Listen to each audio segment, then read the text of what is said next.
서울의 이정입니다. 네. 지난번에 3번 강의하고 또 기회를 주셔서 너무 감사하고요. 이번 3개 동안은 뭘 할까 고민하다가 최근에 제가 신한기에 글을 하나를 기고했습니다. 근데 굉장히 어려운 주제를 줬어요.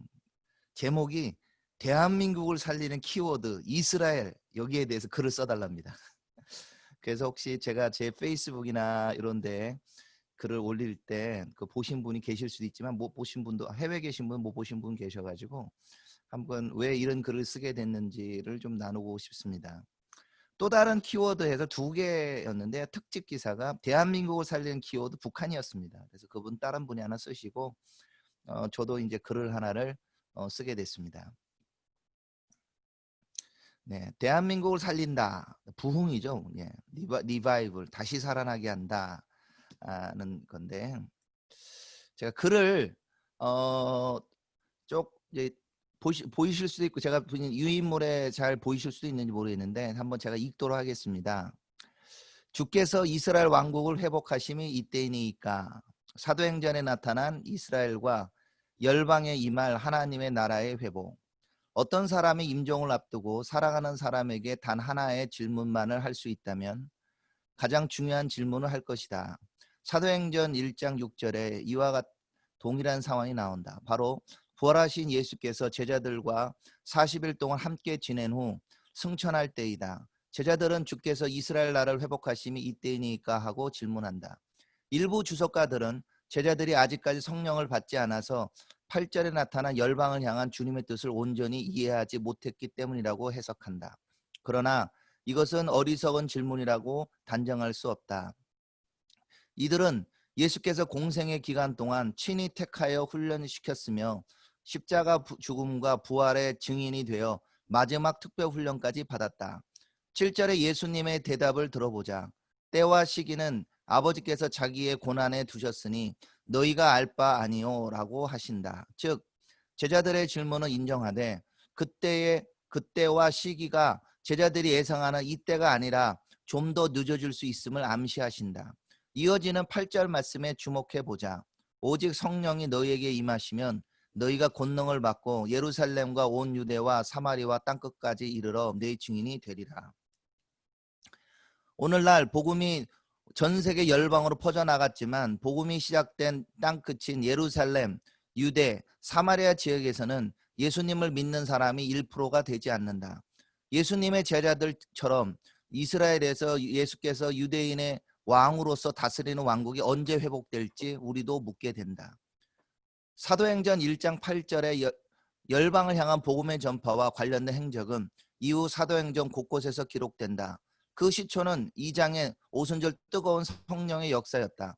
성령을 받은 120명의 제자들과 이들에게 복음을 듣고 회개한 사람은 이스라엘과 열방에 온 신실한 유대인이었다. 베드로는 이들을 이스라엘 사람과 온 집이라고 부르며 회개를 촉구했고 이날에 신도의 수가 3천이나 더하게 된다.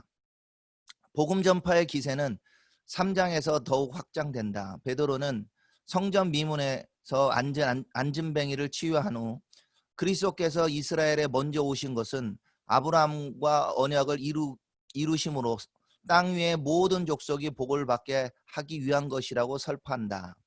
하지만 이때까지도 제자들과 이스라엘 교회는 열방을 향한 예수의 증인됨에 순종하지 못했다. 사도행전 9장에 베드로의 순종에 의해 비로소 복음이 열방으로 향해 나아가는 문이 열리게 된다. 베드로는 주께서 보여주신 환상을 보고 하나님께서 깨끗하게 하신 것을 내가 속되다 하지 말라 말씀을 듣고서 가이사랴에 있는 고넬료를 방문하여 복음을 전하였다. 할례받지 않는 고넬료와 그의 가족에게 성령이 임하여 방언을 말하며 하나님을 높이는 것을 보고 확증을 받아 침례를 베푸게 된 것이다. 당시 베드로의 행동은 할례자들의 엄청난 비난을 받았는데 아직까지도 이스라엘 교회는 사도행전 1장 8절 말씀에 마음이 열리지 않은 상태였다. 하지만 주께서 말씀하신 대로 제자들은 안디옥까지 가서 헬라인에게도 주 예수를 전파했고 수많은 사람이 주께 돌아왔다. 안디옥 교회는 성령의 말씀에 순종하여 바나바와 사울을 복음 전도자로 파송하였다. 구베라에 세워진 이들은 소아시아와 유럽으로 선교 여행을 하며 할례받지 않은 많은 이방인들을 구원받게 하였다. 이후 사도행전의 중심이 점차 이방인에게로 옮겨간다. 이방인 사역이 확장되어 가던 사도행전 15장에서 첫 번째 예루살렘 공회가 열렸다. 유대인에게만 제한되었던 다윗의 장막, 그리스도의 왕국에 모든 이방인들 함께 참여할 수 있음을 선포한 역사적인 사건이었다. 당시 새롭게 구원받은 이방인들 신도들에게도 할례를 받게 해야 하는가 하는 안건을 기조로 바나바와 바울의 선교 보고에 치열한 변론이 일어났다. 베드로도 우리는 그들이 우리와 동일하게 주 예수의 은혜로 구원받는 줄을 믿노라고 고백하였고, 좌장 야고보는 이것을 아모스 9장의 예언의 성취로 정리한다. 이후에 내가 돌아서 다윗의 무너진 장막을 다시 지으며 또 그 허물어진 것을 다시 지어 일으키리니 이는 그 남은 사람들과 내 이름으로 일컬음을 받는 모든 이방인들로 주를 찾게 하려 하심이라 하셨으니, 즉 다윗의 자손이자 유대인의 왕이신 예수 그리스도의 왕국은 유대인과 이방인이 함께하는 하나님의 왕국이라는 선언이다. 이후 바울은 어디를 가든지 유대인 회당에서 복음을 전하고 이방인들에게도 하나님 나라를 지속적으로 증거하였다. 정리하면 사도행전은 그리스도 왕국이 확장되는 과정을 사도행전 1장 8절의 말씀이 어떻게 성취되는지를 보여준다. 15장을 중심으로 전반은 이스라엘에서 그리스도 왕국을 보여주고, 후반부에는 이방인들이 어떻게 다윗의 장막인 왕국으로 들어오는지를 기록한다. 결국은 아브라함의 언약에 따라 땅의 모든 족속이 복을 받게 될 것이다. 복음의 전파를 따라 예수 그리스도가 왕으로 다스리는 하나님의 나라의 확장은 극동의 작은 한 나라 한반도에까지 이르렀다. 우리도 예수의 이름으로 아브라함의 축복을 누리게 된 것이다. 그렇다면 사도행전 1장 6절의 말씀대로 이스라엘의 그리스도의 왕국은 언제 회복되는 것인가? 바울은 로마서 11장에서 하나님이 자기 백성을 버리셨느냐? 그럴 수 없느니라고 선포하며, 그들을 버리는 것이 세상의 화목이 되거든 그 받아들이는 것이 죽은 자 가운데 살아난 것이 아니면 무엇이리요? 라고 하였다. 이스라엘이 회복되는 것이 부활로 이어진다는 것이다. 이 신비는 이방인의 충만한 수가 들어오기까지 이스라엘의 덜어는 우둔하게 된 것이라. 그리하여 온 이스라엘이 구원을 받으리라. 바울은 이방인의 충만함과 온 이스라엘 구원이 서로 연결된 신비라고 말한다.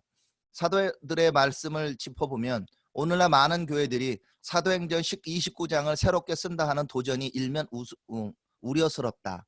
이스라엘을 배제한 채 이방인들만으로 이루어진 하나님 왕국에 대한 관점은 부분적이기 때문이다. 우리가 해야 할 기도. 사도행전에 나타난 그리스도 왕국의 회복을 위해서 이스라엘에서도 예수 그리스도께서 왕이 되어 다스리는 왕국이 속히 회복될 수 있도록 기도해야 한다.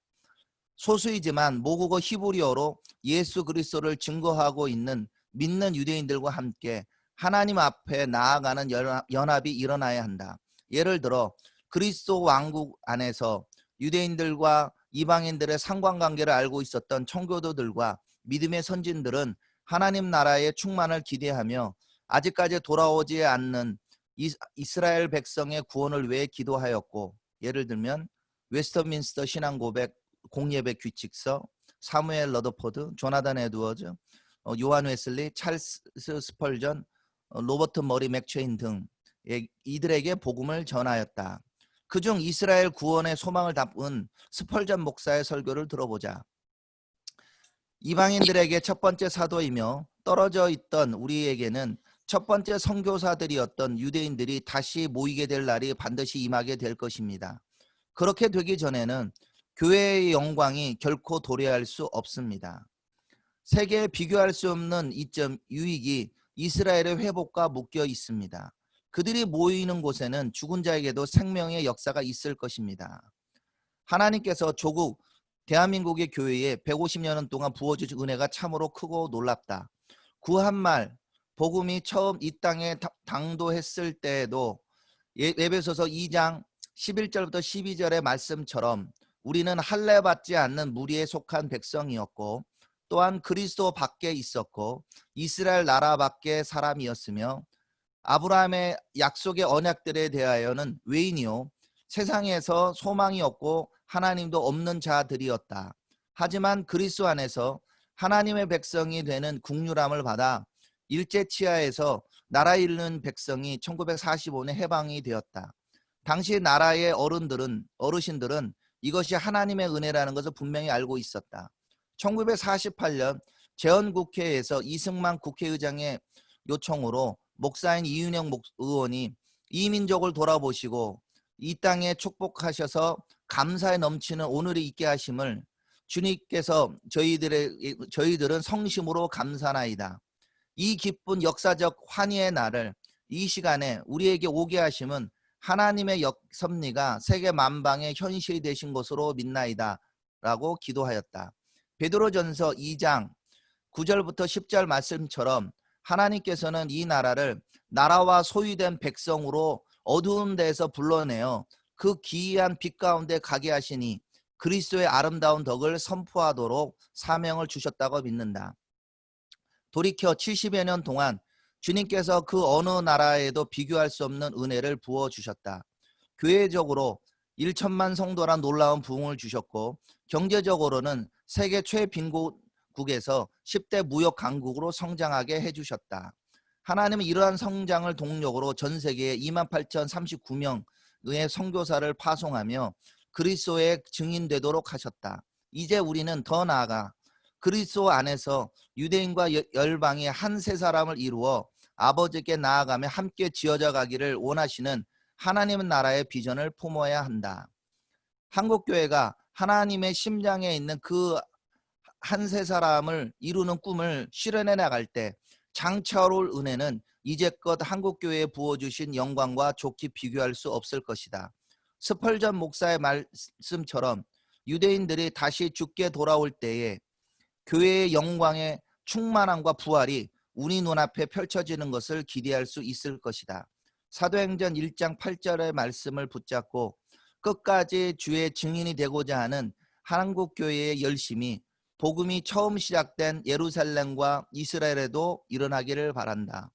예루살렘과 이스라엘 온 집에서 예수를 그들의 왕과 메시아로 인정하며 찬송하리로다 주의 이름으로 오시는 이여 바로카바 베셈 아도나이 환영한 날이 속히 오기를 소망한다. 여기 글을 다 읽었는데요. 나머지 우리 강의 안에 나오는 거는 현재 오늘 지금 읽은 거에 이 좀 백번되는 자료를 담은 겁니다. 그거는 좀 빨리빨리 좀 지나가도록 할게요.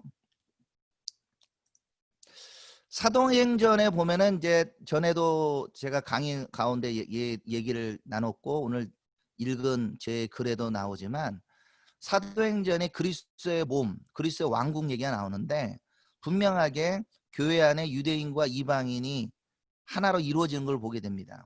마치 새가 두 날개로 걷는 것처럼 전반부는 유대인 중심의 교회였다면 이 사도행전 15장의 예루살렘 공회를 중심으로 후반부는 바울과 이방인 중심의 교회로 이렇게 변화되는 걸 보게 됩니다.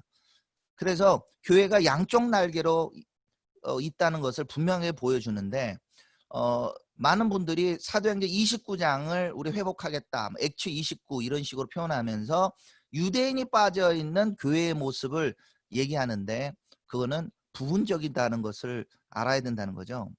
그래서 지금 질문대로 사도행전 1장의 말씀은 제가 지난번 강의에서 나눴듯이 이스라엘의 그리스도 왕국을 언제 회복할 거냐, 이것이 주님의 몸을 회복하는 데 굉장히 중요한 요소인데 이런 질문을 하게 됩니다. 자, 예루살렘과 온 유대와 사마리아 땅끝까지 그리스도의 증인이 되리라 했는데 지금 예루살렘, 유대 다 어디에 소속해 있나요? 사실 이스라엘 땅에 있습니다. 사마리아는 팔레스타인 지역이라고도 하고 지금 웨스트 뱅크라고 얘기하죠. 그러니까 예루살렘, 온 유대와 사마리아가 다 지금 현재 이스라엘 땅에 있습니다. 그런데 현재의 그곳에 예수님을 믿는 사람들의 비율은 얼마 되지 않습니다. 예전 1948년 당시에 이스라엘에 예수를 믿는 사람은 세 가정 23명이었다고 얘기하는데 그것이 점점 증가를 해서 2017년도 에레즈 쪼레프에 있는 원포 이스라엘에서 조사를 했습니다. 그래서 12월 말 기준으로 300여 개 교회에 3만 명의 유대인 신자가 있다고 합니다. 어떤 분들은 뭐 이스라엘 5만 명이 있니 이렇게 얘기하는데요. 실제로 유대인들 중에 우리의 그 이방인 유대인이 아닌 사람과 결혼하시는 분들 또한 300의 교회에도 우리 선교사들이라든지 이런 분들도 같이 있기 때문에 실제적으로 유대인 신자는 많이 잡아야 3만 명으로 보고 있습니다. 뭐 한 2, 3년 사이에 좀 더 늘을 수도 있지만 큰 변화나 사실 아직 많지는 않다고 보고요. 그럼 참고로 얘기해서 이스라엘 내 유대인들이 몇 명이냐? 2017년도 통계가 650만 명입니다. 조금 더 뒤에 숫자가 있지만 착각하게. 650만 명 중에 3만 명은 0.46%입니다. 제가 뭐 그냥 1% 미만이다 이렇게 썼지만 실제적으로는 0.5%가 안 되는 거죠. 그래서 주님의 말씀 그대로를 그냥 액면 그대로 받아들인다고 하면 예루살렘과 온 유대와 사마리아 땅 끝에서 예수님을 믿는 유대인들이 자기 말로 증거하는 일들이 자꾸 일어나야 되는 거죠. 자, 앞에 지금 얘기한 부분들, 우리 사도들도 분명히 이제 그런 관점이 있었습니다. 그래서 이들 베드로가 이들을 위해서 이스라엘 온 백집이라고 표현하면서 나중에 너희에게 먼저 이렇게 주님이 오신 것은 땅에 있는 모든 족속이 너의 씨로 말미암아 복을 받으리라. 그 씨가 예수 그리스도라고 분명하게 나오죠.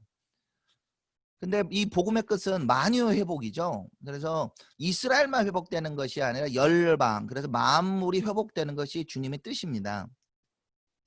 그래서 이 말 그대로 복음이 사도행전 1장부터 5장까지는 예루살렘 근처에서 사도행전 6장부터 9장까지는 유다와 사마리아 지역까지 퍼지게 되고 사도행전 10장부터 끝에까지는 이게 이제 땅 끝으로 나가는 이제 과정들을 보여줍니다. 그런데 이제 유대인들 가운데는 아직 이방인 신자들이 들어온 거에 대해서 어떻게 해야 될지를 몰라가지고 고민을 하게 되죠. 그래서 고넬료가 이 베드로에게 와달라고 요청을 했을 때도 선뜻 가지는 못하고 하나님께서 친히 그때 환상을 보여주고 난 다음에서 이제 가게 되죠. 사도행전 15장이 굉장히 중요한 일이 발생하게 되는데 그때 결론이 아모스 9장의 예언이 성취된 거라고 우리 이제 베드로가 얘기하고 야고보가 그렇게 결론을 내리게 되죠. 사도행전 15장에 보면은 이후에 내가 돌아와서 다윗의 무너진 장막을 다시 지으며 또 그 퇴락한 것을 다시 지어 일으키리니 이는 그 남은 사람들, 이 남은 사람들이 사람들의 남은 사람들, 내 이름으로 일컫는 받는 모든 이방인들로 주께서 찾게 하려 하심이라 하셨으니, 그러니까 아모스 9장에 이미 말씀에 다윗의 장막 안에 이 유대인들만 있는 것이 아니라 열방에 있는 사람들, 주의 이름을 부르는 사람들이 함께 거한다는 거죠. 이 얘기는 제가 이 이스라엘 저희 지난 첫 번째 3번 강의 중에 첫 번째 강의에서 이미 지금 나눴습니다. 그래서 사도행전에 바울이 가는 곳마다 이제 하나님의 왕국에 대해서 이제 선포하게 됩니다. 그래서 우리 성경에서는 이 하나님이 열방이 회복되고 만유가 회복되는 것을 보기 때문에 유대인들이 넘어진 것처럼 보이지만 세상이 부요함이 되고 그들이 다시 살아나게 되면 죽은 자 가운데서 다시 살아나는 것이 아니면 무엇이리요? 라고 얘기하고 있습니다. 그래서 이 이스라엘이 회복되고 이방이 충만되는 것이 같이 연결되어 있죠. 25절에도 보면 이 신비는 이방인의 충만한 수가 들어오기까지는 이스라엘 더러는 우둔하게 된 것이라 그리하여 온 이스라엘이 구원을 받으리라. 일부 어떤 사람들은 온 이스라엘이 뭐 예수 믿는 뭐 총수라고 얘기하는데 뒤에 분명히 나옵니다. 구원자가 시온에서 오사 야곱에게서 경건치 아니한 것을 돌이키겠고, 야곱이라고 나오기 때문에 온 이스라엘이 야곱의 자손들이라고 하는 것을 분명히 알 수 있습니다. 그래서 이방이 충만한 수가 될 때 이스라엘이 충만해진다는 걸 볼 수가 있죠. 그러니까 두 개가 같이 연결되어 있습니다. 자, 그러면 이제부터 이제 그 지난번에 안 나눈 내용들을 잠시 나누도록 하겠습니다. 예. 이 복음이 땅 끝까지 이른다. 그래서 복음이 이 조선 반도까지 왔습니다. 근데 2015년도 12월에 코리아 컨보케이션이라고 할 때 그 아리엘 블루멘탈 목사하고 함께 여러 명의 리바이브 이스라엘 우리 팀들이 왔었어요. 그 5명인가 자기 비용을 좀 들여가지고 강사는 아리엘만 강사비를 내주고 왔는데 그때 오셨던 분 중에 탈 로빈이라는 분이 계십니다. 그분이 저보고 한국을 위해 대해서 하나님이 주시는 말씀이라 그러면서 이 베드로 전서 2장 9절을 얘기하는 거예요. 그러나 너희는 택하신 족속이요 왕 같은 제사장들이요 거룩한 나라요 그의 소유된 백성이니 이는 너희를 어두운 곳에서 불러내어 그의 기이한 빛에 들어가게 하시니에 아름다운 덕을 선포하게 하려 하심이라. 너희가 전에는 백성이 아니더니 이제는 하나님의 백성이요 전에는 국류를 얻지 못하였더니 이제는 국류를 얻은 자라. 근데 여기서 굉장히 중요한 포인트를 얘기했어요. 뭐냐면 히브리어로 백성이라고 하면 고위입니다. 고위. 백성. 근데 고위가 나라이면서 백성이 돼요.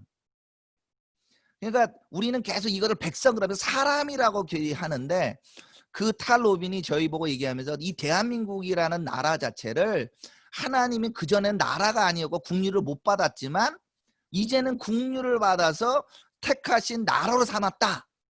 이렇게 표현하는 거예요. 그런데 제가 굉장히 은혜를 받았어요. 이 고위라는 단어가 나라라고 해석될 수 있겠구나. 이게 물론 헬라어는 그렇게 돼 있지는 않지만 원래 히브리어에 나와 있는 그 이방인, 이방 나라, 이방 백성을 고위라고 표현하기 때문에 우리가 그 마음을 듣고 정말 대한민국이라는 나라를 나라 되게 하신 것이 주님의 은혜구나라는 생각을 가지게 됐습니다. 그래서 뭐 알다시피 1907년에 평양 대붕이 일어나고 막 이 교회가 이 나라에 이제 은혜를 베푸게 되죠.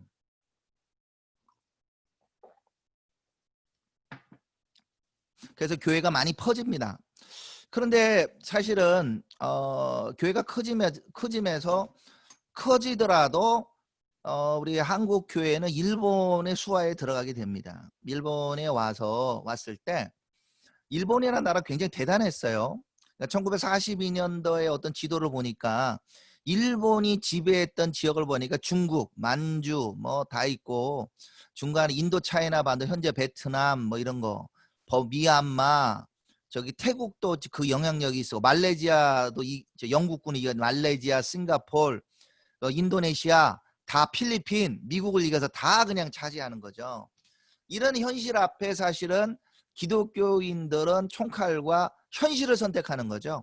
우리 힘으로 독립돼서 사는 것보다는 일본 취하. 근데 이 나라의 문제가 아니라 일본이라는 나라는 신정일치 없기 때문에 일본의 밑에 들어간다는 것은 바로 이제 천황을 섬기게 되는 거죠. 천황을 이 태양신 아미카제 오리테즈를 섬기는 그런 일에 동참하게 된 겁니다. 그래서 1938년, 39년 이럴 때 한국 교회가 신사참배를 결의하게 되고 일본으로 직접 가서 목사들이 직접 신사에 참석하게 되고 그리고 그 일본식 침례를 막 받게 되죠. 그러면서 천조 대신 외에는 참 하나님이 없다라면서 이런 일들을 교회가 하게 됩니다. 사실 하나님 앞에 이 나라를 구하실 분이 하나님이라는 이스라엘 하나님이라는 것을 잊을 때 이제 우리 이제 죄악된 길로 들어가게 됩니다. 이때 이제 미국에 계시던 그 이승만 박사는 굉장히 기독교 이념을 가지고 이 나라의 건국을 생각하게 되는데요. 그때 많은 그 미국 사람들이 일본을 좋아했어요. 예. 그때 근데 이분이 쓰신 제 재팬 인사이드 아웃. 미국 사람들아 당신들이 일본을 제대로 몰라. 제대로 알아야 돼. 그러면서 무슨 얘기를 하냐면 일본은 태양을 섬기는 나라이기 때문에 반드시 하나님을 믿는 미국을 공격하게 된다는 거예요. 근데 이 싸움을 하게 될 때 하나님의 함께 하시는 미국이 일본을 이기게 될 것이다. 그때 이 조선을 기억해 달라라고 얘기합니다. 그때 이제 그 데이지를 썼던 펄벅이 뭐라고 표현했냐면 이분이 완전 애언서다라는 얘기를 써요. 그래서 나는 이 박사가 대부분의 미국인이 알지 못하는 사실, 곧 미국이 수치스럽게도 조미 수호 조약을 파기하고 그럼으로써 일본의 한국 약탈을 허용했다고 말해준 것을 기쁘게 생각한다. 그래서 이 책은 1941년 7월에 출간됐는데 41년 12월에 이제 진주만 기습을 통해서 이 책이 말대로 일본이 미국을 이제 공격하게 됩니다. 그 마지막 부분, 마지막 장에 이런 얘기가 나옵니다. 네. 한국은 패권 국가가 되고자 하는 일본의 탐욕의 첫 번째 희생자임을 보여주는 것이 나의 과제였다. 한국의 운명은 세계 자유민들의 운명과 분리될 수 없으며 또한 한때는 자유를 알았으나 당분간 그 자유를 상실하고 있는 많은 사람들의 운명과도 분리될 수 없다. 마침내 우리가 감히 기대했던 것보다 더 빨리 세계의 자유민주주의 세력들은 일본을 그들의 섬나라로 쳐밀어 넣게 될 것이고 그리고 평화가 태평양 지역을 지배하게 될 것이다. 그날이 오면 한국은 다시 자유국가들의 대열에 참여하게 될 것이고 다시금 조용한 아침의 나라로 알려지게 될 것이다. 그런데 여기는 자유민주주의만 여기 끝부분에 나오지만 사실 그 책 전체적으로 어떻게 해서 일본이 패퇴하게 되냐면 일본은 태양을 숭배하던 우상숭배의 나라고 미국은 하나님을 믿는 나라기 때문에 이긴다는 거예요. 그래서 이승만의 국가관을 한마디로 이렇게 표현합니다. 이승만을 공격하는 사람조차도 이렇게 써요. 대한민국을 기독교 국가로 여긴 이승만이라고 표현을 씁니다. 그래서 이 이승만이 만든 국가 제도들 이런 거 가운데 기독교 이념이 확 묻어져 있어요. 그 중에 하나가 이 재헌국회를 열면서 첫 번째 회의, 우리나라 국회 회의로 첫 번째에 뭐가 나오면 기도문이 나오죠. 제가 앞에 그 책에도 썼지만 거기 보면 이렇게 나와요. 아까 제가 더 읽어둔 그대로 우주 만물을 창조하시고 인류의 역사를 섭리하시는 하나님, 이 민족을 돌아보시고 이 땅에 복을 내리셔서 감사에 넘치는 오늘이 있게 하심을 진심으로 감사하나이다. 하나님께서 오랜 세월 동안 이 민족의 고통과 호소를 들으시고 정의의 칼을 빼셔서 일제 폭력을 굽히게 하셨으며 세계인의 양심을 움직이시고 우리 민족의 염원을 드러내심으로써 역사적 환희의 날이 우리에게 오게 하시고 하나님의 섭리가 세계 만방에 드러나게 하셨습니다. 있음을 믿나이다. 이때 이승만이 이제 임시의장이었어. 가장 연장자면서 국회의장, 임시 국회의장으로서 다 일어나서 기도했다고 되어 있습니다. 그 보면은 다 일동 기립하라고. 그래서 이 사람들이 마음 가운데 그 북한에서 내려오신 감리교 목사님 가운데 우리가 이렇게 개헌 의회를 하고 나라를 만들 수 있는 것이 하나님의 섭리다, 은혜라는 거죠. 그래서 이 섭리를 세계 만방에 드러내야 된다라는 민족적인 어떤 그 사명감을 갖게 됩니다. 그래서 이승만 대통령이 꿈꾼 것 중에 하나가 자기가 대통령에 재임하는 동안에 대한민국 100만 명의 그리스도인이 있기를 원했고 나중에 불미스럽게 물러나게 되지만 물러날 즈음에 100만 명을 드디어 달성하게 됩니다. 그래서 많은 이제 군목제도든 경목제도든 어디 가든 이 복음을 접할 수 있도록 사람의 민도가 그리스도의 마음으로 바뀌지 않으면 나라가 세워질 수 없다는 거였어요. 물론 이제 이승만 대통령의 그 영부인이 프란체스카가 뭐 오스트리아 뭐 저기 유대인이었다 뭐 이런 얘기를 뭐 임도현 목사님도 나누기 그러시는데 오늘은 뭐 그런 부분은 좀 나누지는 않겠습니다. 그래서 한자가 있었는데 한자가 다 깨졌네요. 이럴 수가. 그래서 6.25 전쟁을 보면은 이승만 대통령이 전쟁을 수행할 때 그 자유민주주의의 전쟁 또한 이념의 전쟁인데 기독교적인 전쟁이라는 것을 분명히 자기는 알고 있었어요. 그래서 이 가운데 이제 미국, 여기 이제 미국에 계신 분들 많이 계신데요. 이승만 대통령이 1954년 7월 28일 날 그 미국 양사원 유니온에서 연설을 하면서 이분이 미국의 부르심에 대해서 굉장히 물어봅니다. 내가 말하고자 하는 것은 미국의 민주주의와 자유정부의 위대한 전통에 관련된 것이며 이 전통이야말로 내가 반세기 이상이나 신봉해 온 것입니다. 친구들이여, 우리는 반공산주의, 반민주주의 상태의 세계에서는 평화가 회복될 수 없다는 것을 명심해야 합니다. 아시아의 자유를 안정되게 하기 위한 여러분의 중대한 결정이 지금 필요합니다. 이스망 대통령이 전쟁에 대해서 미국이 도와준 건 감사하지만 전쟁을 포기한 것에 대해서 미국을 질타를 해요. 그러면서 당신들이 전쟁을 포기했기 때문에 반공산주의 세력에 있는 북한에 있는 사람이나 중국에 있는 사람들을 어떻게 될 거냐, 그 사람들을 당신들이 책임져라, 이런 얘기를 하거든요. 근데 요즘 따라 드디어 이제 이런 거에 대해 자각하는 사람이 생긴 거죠. 아, 우리가 그러는 포기하는 바람에 북한에서 수백만 명이 굶어 죽게 되고 중국에서 문화혁명과 등등 해서 중국에서도 우리가 공산주의를 해서 피해받는 사람들을 만들었구나라는 자각이 요즘에 자꾸 일어나게 되는 겁니다. 근데 우리나라를 한번 다시 돌아오게 되면은요, 빌리 그레함 이 사진을 제가 굉장히 좋아하는데, 저는 물론 이때 이 자리에 없었습니다. 하지만 그 여의도 광장을 보면은 비행장에 여의도 순복음교회가 보이죠? 자, 제가 보면 그 놀라운 것 같아요. 여의도 순복음교회가 지금 보입니다. 네, 여의도 순복음교회가 저 위에 보이고, 예. 그 다음에 예, 예. 여의도 순복음교회가 여기 보이죠? 여의도 순복음교회가 여기 보이고, 여기 이제 국회의사당 하나 있었습니다. 두 개가 있어요. 이때 대한민국에 300만 명이 조금 안 됐다고 그러는데, 이 자리에 기도하신 분이 300만 명이었다고 그래요. 아마 지금 오늘 영상 듣고 계신 분들도 이 자리에 계신 분도 몇 분 계시더라고요. 전에 보니까. 그런데 지금 생각해 보십시오. 이때 하나님께 부르짖었던 기도를 들으시고 이 땅이 지금 어떻게 바뀌었습니까? 여의도가 정치, 미디어, 금융, 돈의 중심지가 돼버렸습니다. 물론 여의도 순복음교회가 이 중심가 안에 있으면서 세계에서 가장 큰 교회, 뭐 70만, 80만 교회가로 성장하기도 같이 교회를 같이 하지만 지금 어느 순간 보니까 이런 이제 은혜를 잊어버리게 되죠.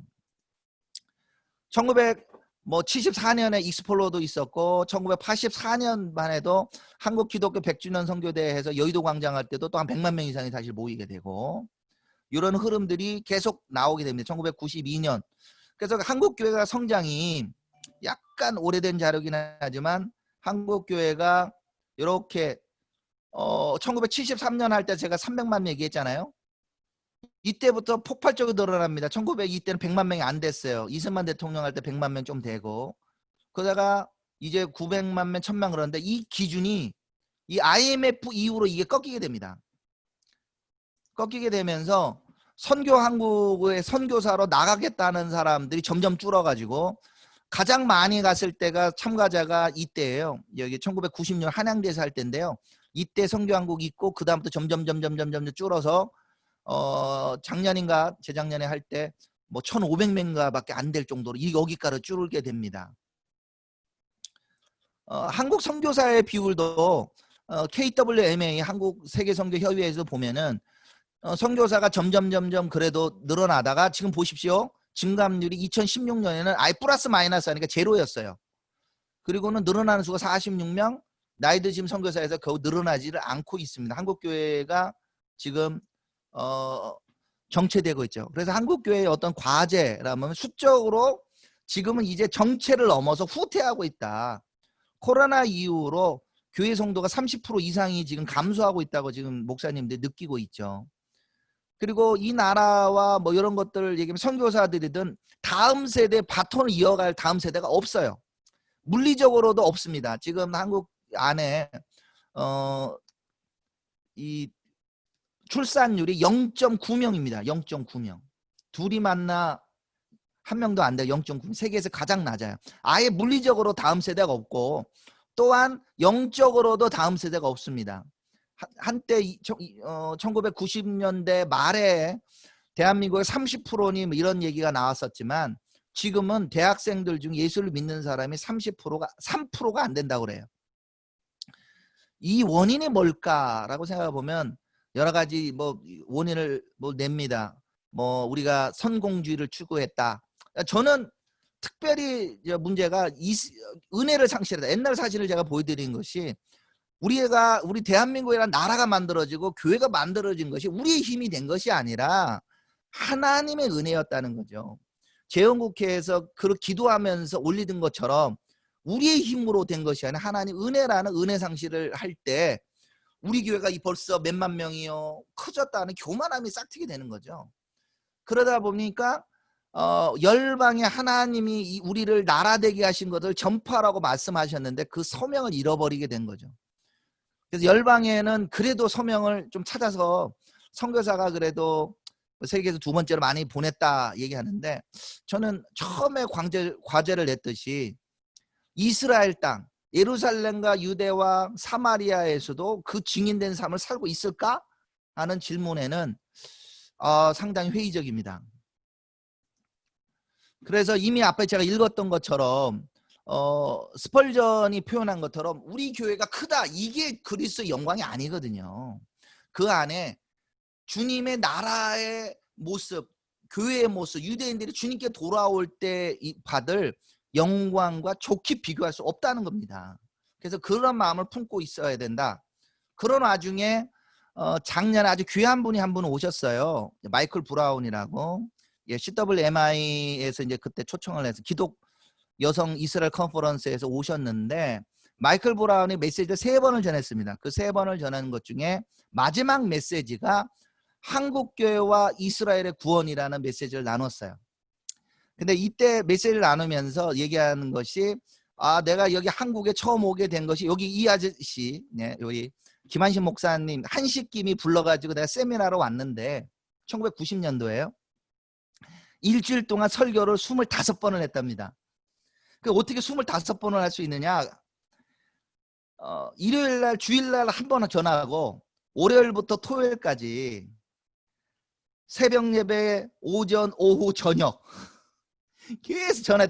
근데 자기가 이거 말이 안 된다. 그런데 그만큼 열정이 있었다는 얘기를 하고, 그러면서 그때 하나님이 한국 사람을 들어서 특별한 은혜를 주셨다는 걸 얘기하는 거예요. 계속 처음에 왔을 때. 그러면서 첫 번째 왔을 때 예를 들면 예배를 다 마치고 밤 11시 12시 돼서 그 동네에 있는 피자집을 갔답니다. 피자집에 갔는데 한쪽에 이스라엘 사람들이, 이스라엘에서 온 유대인들이 피자를 먹고 있더래요. 미국에서야 그런 가끔 일이 있지만 한국 안에 저도 그런 거 못 봤어요. 아니 저기 한국에서 밥을 먹는데 거기 유대인이 앉아서 밥을 먹는다? 예, 우리가 지금도 한국 안에 이스라엘 국적을 가지고 있는 사람들 200명 안 된다고 제가 들었어요. 근데 어떻게 봐요? 두 번째 올 때는 호텔에서도 만나요? 호텔에서 만나가지고 너 어떻게 여기 와 있냐? 그러면서 서로 그런 얘기하는 얘기들. 뭐 세 번째인가 왔을 때는 김포공항에서 저 대한항공을 타고 미국으로 돌아가는데 거기에 검정 옷을 입은 유대인이 타더라는 거예요. 너무 신기하잖아요. 한국 사람들이 진짜 유대인 보지 못하는, 그러니까 올 때마다 하나님이 귀한 사인들을 보여주신 거죠. 그 중에 하나가 1992년도에 오실 때 그 잠실 주경기장에서 집회를 했다고 그래요. 예. 저는 그 이후에 제가 얘기를 들어서, 근데 그때 한 몇만 명이 되는 사람들이 히브리어로 찬양하고 이스라엘의 구원을 위해서 기도해주고 그럴 때 마이클 브라운이 자기가 도저히 서 있을 수 없어서 그냥 바닥에 그냥 이렇게 완전히 엎드려서 흐느껴 울었다는 거예요. 근데 왜 울었느냐를 이번에 저도 들었는데 똑같이 얘기하면서 그때 하나님 말씀하시더래요. All Israel shall be saved. All Israel shall be saved. 한국 교회가 기도해 주니까 이스라엘이 구원을 받는다고 하나님 컨펌을 해 준다는 거예요. 또한 그 마이클 브라운이 쓴 책 중에